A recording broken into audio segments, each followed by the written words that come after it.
all power. I was consuming a lot of power, and I was using my laser printer and my laptop and my internet and charging some devices, and I was pulling 500 watts of power from 600 watts of solar panels. That is the most I've ever pulled in.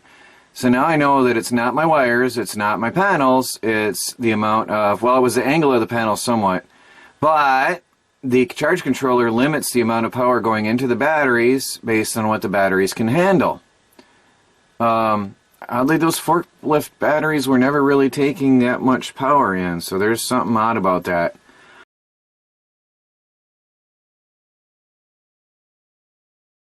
We got a dual Magnum inverter system with 3 of the new Magnum PowerTrack charge controllers. Technically, you're not supposed to be able to network them together yet, but we've figured out how to network them together, and I think we're the first install out there with the PowerTrack. That's these charge controllers. They're networked together, and they're connected to 3 solar arrays that we've already shown you. Well, what's cool about the PowerTracks is that each one of these charge controllers is a true 100 amp charge controller with 200 volt open circuit. It's the most powerful charge controller on the market now. Each one of these can handle about 6,600 watts of solar. So we had these running all day today charging the batteries, and the fans have yet to come on. So the enemies of these power conditioning electronics is the heat, and I mean they're warm, but they're not hot. And you know, if you ever got up on a Midnight Classic or an FM80, they get pretty hot. The fan runs a lot, which, you know, the hotter it gets, the heat is the enemy of these things. We did a really nice, clean install with our gutters. Another thank you to Jason Andrade, West Coast Sustainables. He showed us how to clean our installs up, and it makes it so much easier to use these gutters. The other really nice thing about this is when you have your inverters and your charge controllers and they're all talking to each other. There's really only Xantrex has a system where everything can talk, and Outback has stuff where everything can talk, but there's no charge controllers out there that can do 6,600 watts and can handle 200 volts coming in from the PV array plus the battery voltage, so really about 248 volts. I had to use high voltage breakers. You can see these 300 volt breakers because we wired it at kind of a high voltage because we were coming in from so far. We wanted the voltage to be high to cut down on voltage drop. Use the dual Magnum panel. There's a lot of stories up under this hood, folks. A lot of time spent. Here's the battery. We got our special Gain Solar Special. It's our 826 amp hour forklift battery. I'm loving our box. She's vented to the outside. The vent running. You can hear the vent running. Runs anytime the battery is above 50 volts. Automatic watering kit's right here.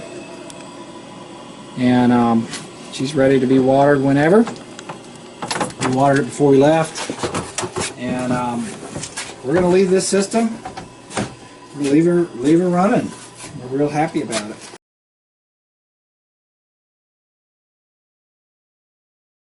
Now, a lot of people have been giving me a lot of flack for my lack of solar power all the time, but it's not. It's just the fact that I had improper batteries. The panels are good, the wires are good, the charge controllers are good. Here we go. As I'm speaking, it comes to a boil. Well. More wrong stuff at the Do It Wrong world. Looks like professionals, Troy, who are actually engineers, know how to connect the system properly. Actually, the one that you just saw connected is the one that's sort of in my head. I just need to piece it out. And unfortunately, it's going to take several years to put it together because I don't have that kind of money.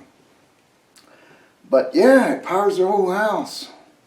The arrays, if I remember right, there was 3 separate arrays, and they're all in and around 6,000 watts each, going into a 48 volt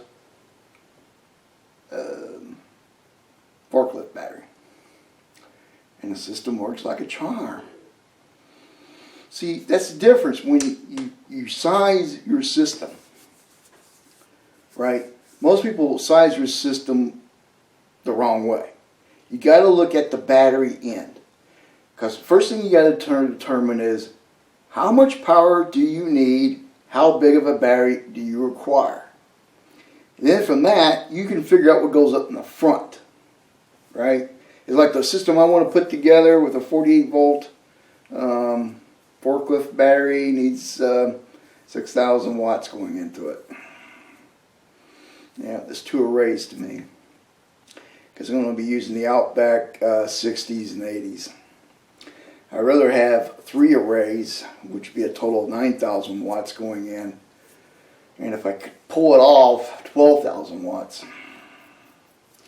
But yeah, I worked out the equation on the thing that you actually told me you researched out. Right? You said you researched it. You said you did all the work. I didn't care. I gave you the money to buy batteries. Didn't tell you what to buy. Just said get batteries and get your shit fixed. An 800 amp battery, 12 volt, requires about 1,600 watts of power to charge it. So you need 1,600 watts of panels, and you're only feeding in 8.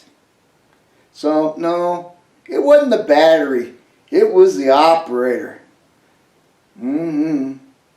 Yep. Operator error. Once again at the do it wrong world. If you need expert opinion on how to get a good solar system put together, I recommend that you go check out my buddy. He's got a channel, he's called Engineer 775.